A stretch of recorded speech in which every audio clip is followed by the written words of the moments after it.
Fala galera, beleza? Estamos aqui para mais uma aula e hoje uma aula de Sociologia, apostila 4 do segundo ano, trabalhando com pensamento político e social, e o autor da vez é Caio Prado Júnior.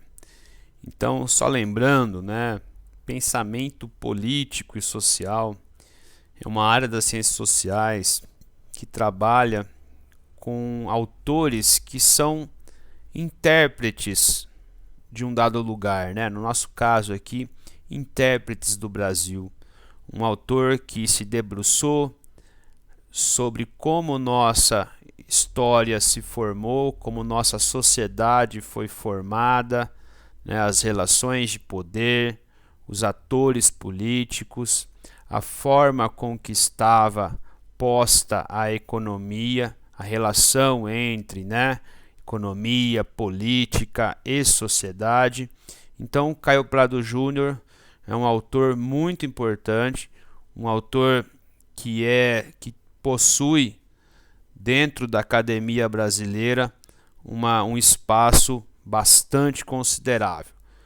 Caio Prado Júnior é formado em Direito, era um marxista, militou aí, em frentes de esquerda, partidos de esquerda como o PCB, Aliança Nacional Libertadora, ANL, foi vítima de Vargas, foi preso, depois se exilou na União Soviética, voltou para o Brasil depois da Segunda Guerra Mundial, foi eleito deputado pelo PCB em 46 e foi cassado em 47, E por conta de pertencer ao PCB, Então, em todo aquele clima de Guerra Fria, o PCB foi uma vez mais colocado na ilegalidade e ele perde o seu mandato, ok? Então, essa aula aqui eu estou fazendo uma síntese, Porque é um conteúdo bastante extenso, eu estou abordando alguns pontos.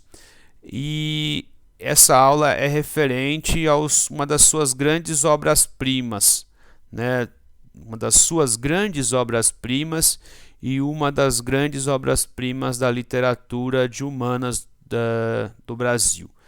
O livro se chama Formação do Brasil Contemporâneo, Colônia. O que ele quer mostrar, para a gente, Que muitos, dos problemas que nós temos, ou muito da realidade de quando ele escreveu esse livro, que foi em 42, para entender aquela realidade era necessário voltar para a nossa colonização. Só uma análise de como foi a nossa colonização para entender, ou seja, a nossa história, para entender o nosso presente, ou o presente de quando ele escreveu, certo? Então era necessário ver como foi montada a estrutura política e social colonial brasileira, qual era o papel do Brasil dentro da divisão internacional do trabalho. Sempre lembrando que não existe Brasil, certo? Não existe formalmente Brasil. Nós éramos uma extensão do Império de Portugal. Nós éramos uma Reles Colônia, ou, com o tempo, a principal colônia do Império de Portugal. Então vamos ler ali, analisar alguns trechos que ele está colocando para a gente aqui, Nesse primeiro trecho que eu separo para vocês, ele coloca a própria economia sofreria com esse quadro, o quadro de escassez de trabalho assalariado na colônia, e da preponderância do elemento escravo. O mesmo poderíamos dizer do caráter fundamental da nossa economia, isto é, da produção extensiva para mercados do exterior e da correlata falta de um largo mercado interno solidamente alicerçado e organizado. Donde a subordinação da economia brasileira a outras estranhas a ela. Subordinação, aliás, que se verifica também em outros setores. Numa palavra, não completamos ainda hoje a nossa evolução da economia colonial para a nacional. Então, não se esqueçam, a nossa colonização ela foi montada, né, para que dentro de uma ideia de pacto colonial. Então, o Brasil, né, colônia, ele só poderia comercializar com Portugal. E Portugal determinava o nosso papel, o que nós poderíamos produzir, que eram bens primários, que por conta de tamanho e de clima, né, Portugal não tinha essa capacidade, certo? Então, se produzia e o que era produzido, né, era enviado para fora. Então, pensando, né, por exemplo, os engenhos eles eram autossustentáveis. O engenho ele produzia o açúcar, mas numa área do engenho era produzido mandioca, por exemplo, né, criado uma pequena criação de animais.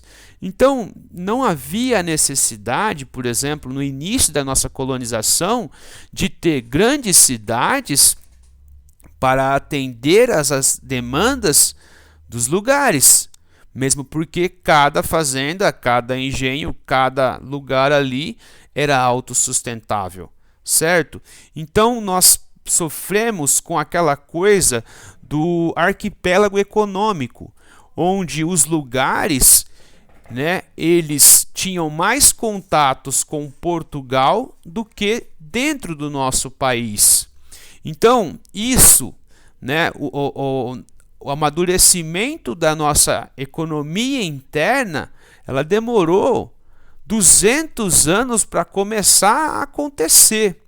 Ela só vai começar a acontecer com a mineração, porque as pessoas que eram destacadas para a produção, para a exploração dos minérios, eles tinham esse papel. Então deveria haver a necessidade do abastecimento para poder dar conta dessa principal atividade que era a mineradora.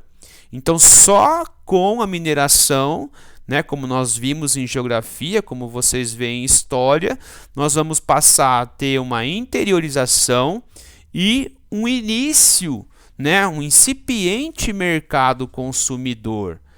Então, né, a subordinação é a palavra de ordem, né, a inexistência de um trabalho assalariado.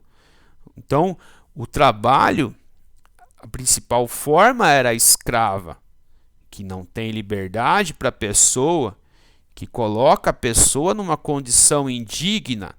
Então, mas uma coisa que eu acho que vocês devem ver aí em história é que uma das grandes dificuldades da nossa história, né, dos primeiros 4 séculos da nossa história, é para aquelas pessoas que são homens livres e que sem posses dentro de uma ordem escrava, né? É uma condição de muita dificuldade, não uma dificuldade, claro, igual à da escravidão, mas uma dificuldade de conseguir sobreviver dentro de uma situação em que não existe um trabalho assalariado, certo?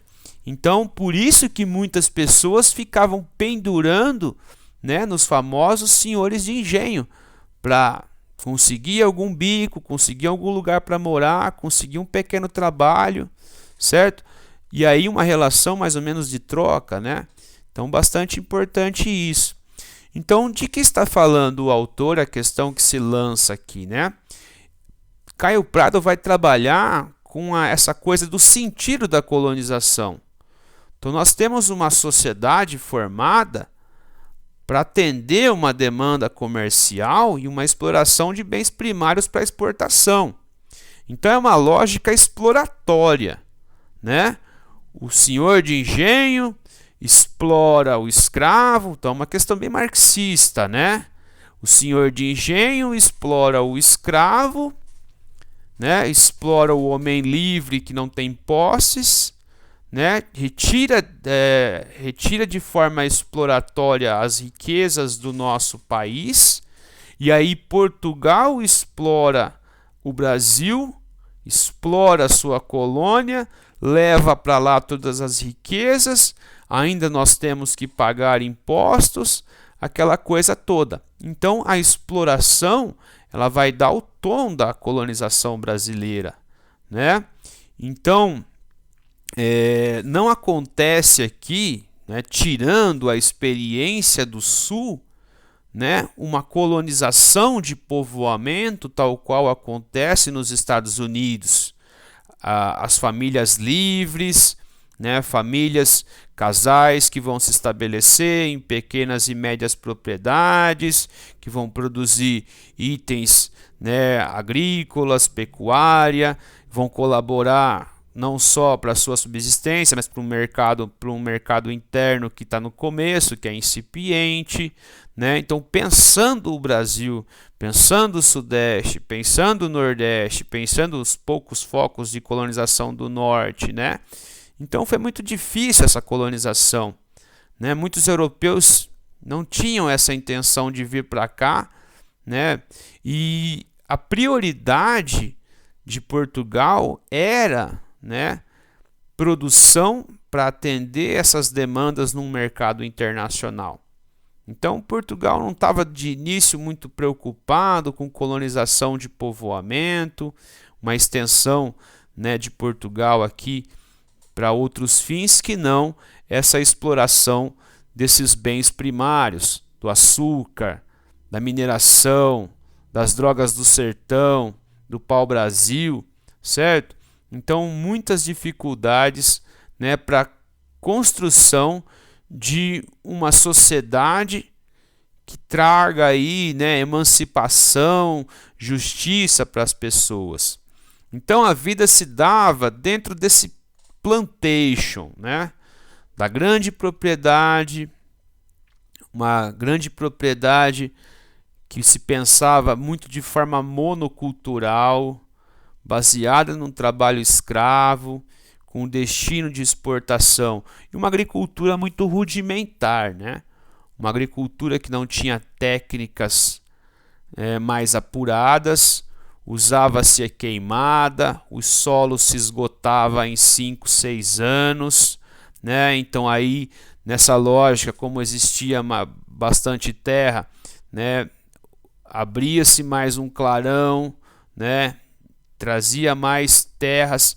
Então o esgotamento da terra ele se dá de uma forma bastante intensa, principalmente na região Nordeste, né?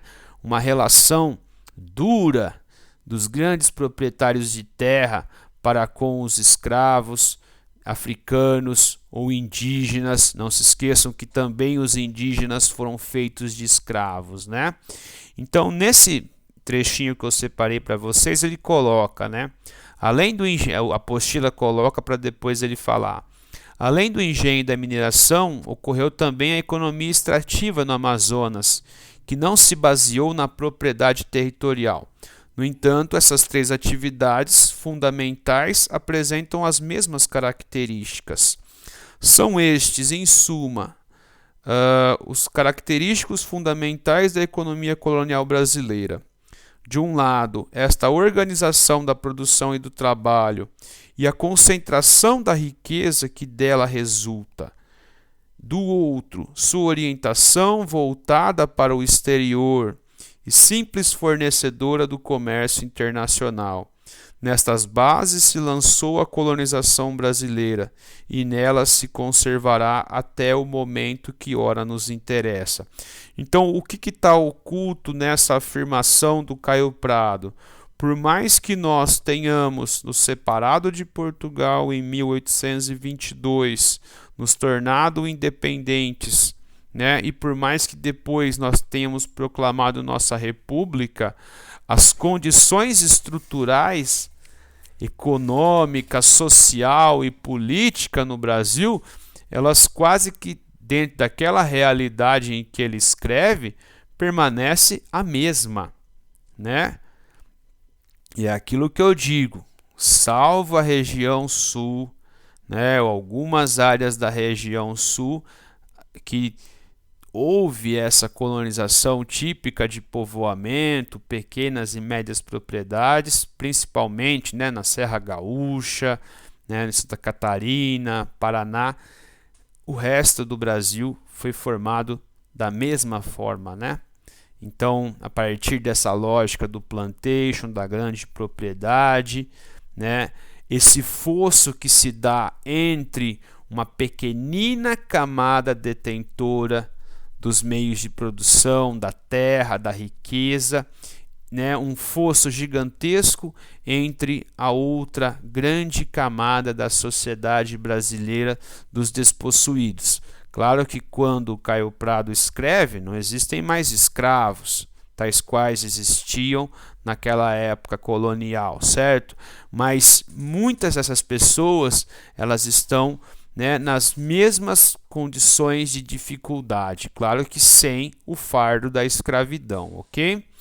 Então, na visão do Caio Prado, não houve, né, Portugal, ou mesmo quando nós, né, nos tornamos um país independente, não houve uma preocupação maior com um incremento da economia colonial, né, um investimento para fazer com que a nossa economia, né, o mercado interno, com que mais camadas sociais pudessem, né, ascender socialmente. Então havia, né, uma degeneração da nossa sociedade. E aqui ele está usando, né, a mineração como exemplo. A apostila coloca: os centros mineradores não acumularam riqueza e acabaram por fim tornando-se improdutivos.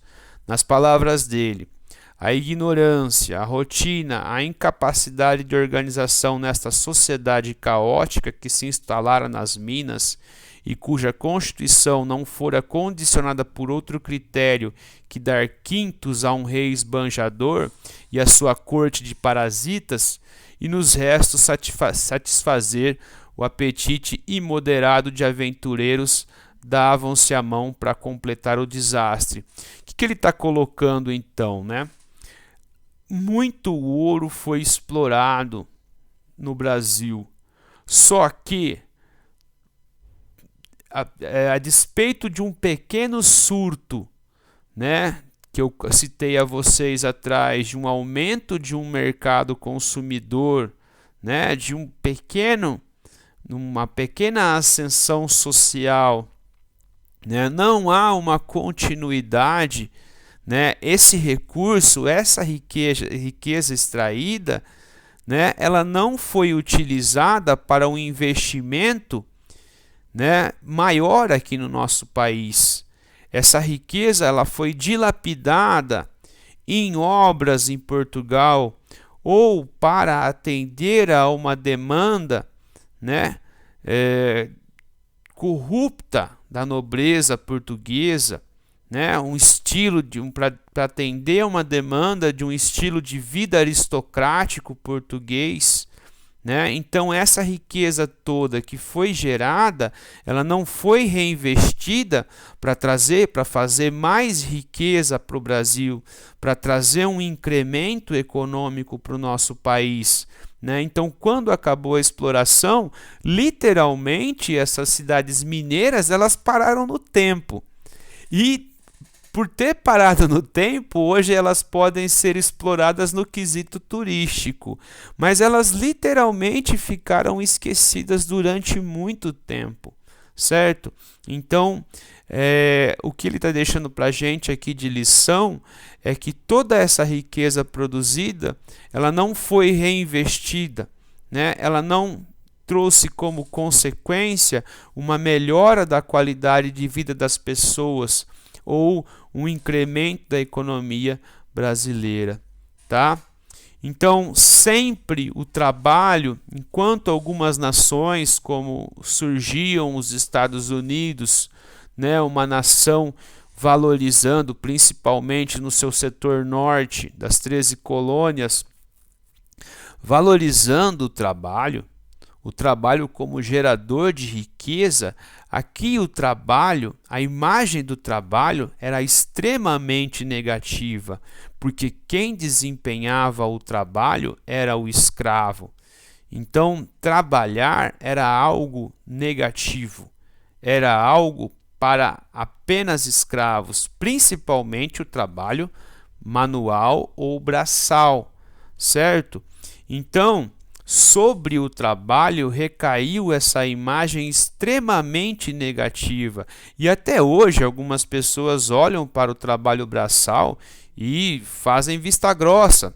Olham com cara de escárnio, com cara de nojo.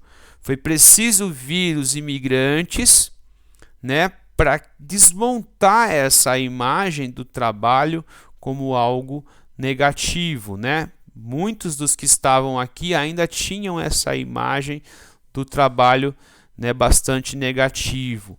Então não há ascensão social. E o pior, né, há esse fosso entre grande parte da sociedade livre, né, despossuída e escrava, dessa camada minúscula que detinha o acesso às riquezas. E ter acesso às riquezas no nosso Brasil colonial ou imperial era ter acesso à terra. A terra gerava riqueza, né? Então desenvolveu-se nessa sociedade, como a apostila diz para nós, esse patriarcalismo que se sustentou nas grandes propriedades, que tinha o controle político, social, econômico, né? E que era ungido pela religião como uma pessoa quase que intocada, né? Então, a distância de Portugal era muito grande, né? Não havia comunicação direta. Então, por mais que os governos gerais e Portugal tentava ter um controle, né, dos grandes proprietários rurais aqui, eles tinham quase que liberdade total para agir, certo? Então, veja o que ele coloca a respeito disso. A maior parte dos centros urbanos não é senão um apêndice rural, um puro reflexo do campo. Em torno da igreja paroquial e de um pequeno comércio, a venda e a loja, eles se constituem. A quase totalidade dos seus moradores será de lavradores que vivem normalmente dispersos na vizinhança, às vezes até mesmo muito afastados, e que os procuram só aos domingos e dias de festa. Então, o que ele está colocando para a gente, assim como o Sérgio Buarque nos coloca, é que o poder desse aristocrata, desse senhor de engenho, desse senhor de terras, ele ia além da sua propriedade. E devido à sua relevância econômica, social, ele se tornava numa autoridade política dentro das paróquias, das pequenas cidadelas, das pequenas vilas que aconteciam, que existiam naquela época. Vejam mesmo, quando o Brasil estava independente, no governo regencial, que a regência cria a chamada Guarda Nacional e atribui ao grande senhor de terras o título de coronel. E ele vai se valer de jagunços, de pessoas que estavam agregadas a ele, para fazer o poder de Estado, o poder policial que deveria ser de um órgão do Estado como a polícia. Mas como o Estado brasileiro está no seu início, não possui verbas, não possui recursos, não possui pessoal, ele atribui a um particular a tarefa de policiamento, de fazer justiça dentro dos lugares.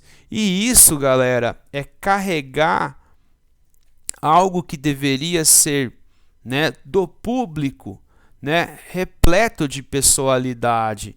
A pessoa vai, e aí surge aquela expressão, aos amigos, né? Como que seria mesmo? Aos amigos o perdão, aos inimigos a lei, certo? Então é carregar de pessoalidade, né, essa relação que deveria ser impessoal, como nós vimos lá com o Sérgio Buarque, ok? Concluindo então, né, da colônia ainda temos como herança, né, a marginalização dos descendentes dos ex-escravos, né, e a não integração na sociedade e na economia, como nós dissemos em aulas passadas, né, os principais marginalizados são mulatos, né, são mestiços e indígenas, né, são negros, são os mais marginalizados, são as maiores vítimas da violência, são as pessoas que vão estar na base da hierarquia social brasileira, né? Ainda temos, né, a manutenção do patriarcalismo, do personalismo de grandes proprietários de terra que ainda representam, né, poderes políticos, principalmente na região Nordeste, né? Temos a desigualdade social, a concentração de renda, né, como, né, uma das grandes heranças, grandes cânceres da nossa sociedade. E, uma vez mais, apesar de um pequeno período aí, né, em que nos tornamos uma nação exportadora de industrializados, cada vez mais nós temos uma pauta de exportação vinculada com o setor primário, né, exportando commodities. Antes era açúcar, era ouro, né, agora é soja, é minério de ferro, ok? Então não mudamos muito, de certa forma, do passado para o presente, ok? Espero que vocês tenham gostado aí. Agradeço a atenção de vocês. Um abração.